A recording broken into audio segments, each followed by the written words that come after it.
legal, people. It is definitely not legal to shoot fireworks on La Cienega Boulevard. But I don't think they're the problem in terms of election day. I think the bigger problem are the people from within. We have some very bad people. We have some sick people, radical left lunatics. Donald Trump's newest vision of MAGA is to make America Germany in the 1930s again. Remember when Trump said he'd debate anytime, anywhere? Well, guess what happened after a 4.7 earthquake hit Malibu? The debate-loving Donald suddenly got cold feet. Jimmy Kimmel's got the scoop on Trump's hilarious U-turn, from bring it on to run away. We've got all the juicy details. And trust me, you won't believe what Kimmel said about Trump's hair during the quake. Before we move on, I'd like to ask you a small favor. If you appreciate this content, please take a second to like this video and subscribe to the channel. Every once in a while, living in LA, you have a moment when you realize that everyone has fireworks except you. Black men, I love black men. I love them. I love them. I have gone through the roof with black men. So people had to walk through the desert for 2 hours to get back to their car. Could there be a more perfect metaphor for what 4 more years of Donald Trump will be like? Over 98% of you watch the videos without subscribing. It costs you nothing, but it makes a huge difference to us. So, did you click the subscribe button? Great. Thank you so much. Now, back to the video. Remember when Trump boasted he'd debate anytime, anywhere? Well, turns out Mother Nature had other plans. Our tough-talking former president suddenly got a case of the shakes, and not just from his usual Diet Coke overdose. Trump was all bravado, strutting around like a rooster in a henhouse, crowing about how he'd take on anyone in a debate. But then, boom, a 4.7 earthquake hits Malibu, and suddenly, Donnie Debate Dodger is nowhere to be found. It's like the earth itself was trying to shake some sense into him. Series of errors. They say it was the most embarrassing thing to happen to New York since Rudy Giuliani. Well, Trump's going to be better at anything than her. She can't even speak, let alone look at you. I mean, yeah, she's not good for anything. Trump said if elected, he will invoke the Alien Enemies Act of 1798. If you're not familiar with that one, the last time it was used was to set up Japanese-American internment camps. While the ground was still trembling, Trump's team went quieter than a mouse in a cat convention. No more debate talk, no more tough guy act. What gives? Did the earthquake swallow up their courage along with their MAGA hats? Enter Jimmy Kimmel, our late-night hero, ready to poke fun at Trump's sudden silence. He cracked that Trump's comb-over actually absorbed most of the quake's impact. It's like a built-in shock absorber.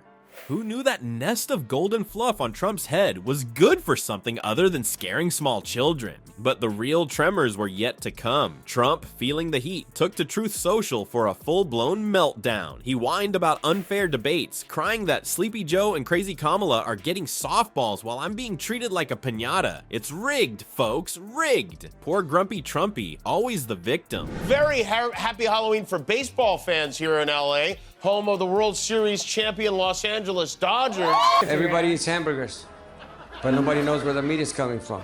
So find out what kind of meat you're eating. It's cows. But and that's what the DEI is. Exactly. And then, the grand finale. Trump, the man who once bragged about debating anyone, anywhere, declared, there will be no third debate. Talk about a 180. It's like watching a toddler declare he's gonna eat all his vegetables, then throw a tantrum when faced with a single pea. Trump thought debates were scary. Ha!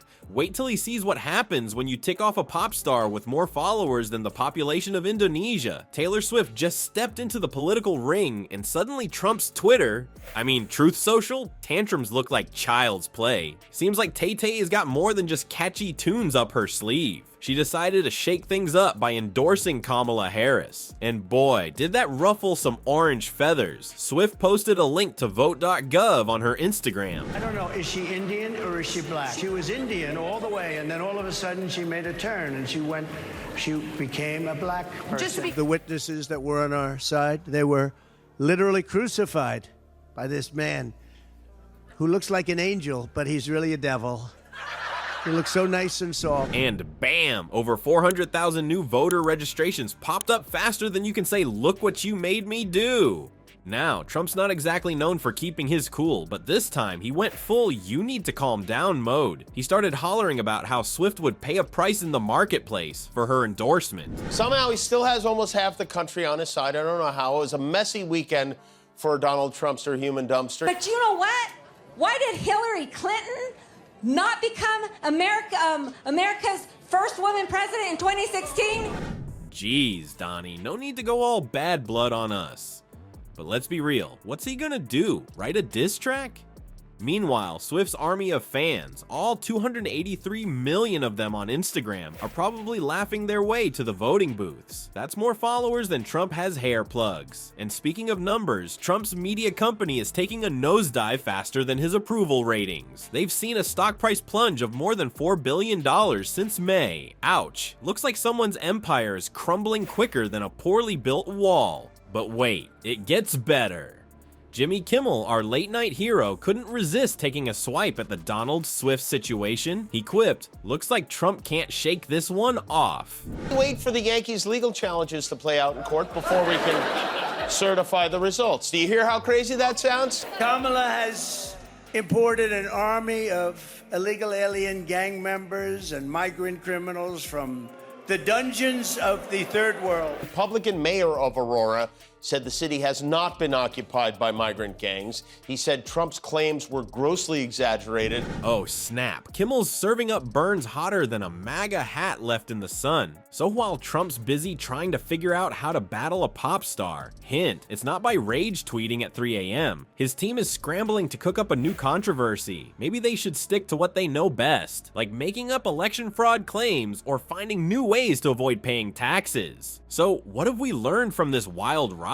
She was only promoting Indian heritage. I didn't know she was black until a number of years ago when she happened to turn black, and now she wants to be known as black. So Kamala has imported an army of illegal alien gang members and migrant criminals from the dungeons of the third world. Turns out the real power in politics isn't sitting behind a debate podium or ranting on social media. No, it's hiding in the most unexpected places, like Taylor Swift's Instagram and Jimmy Kimmel's joke arsenal.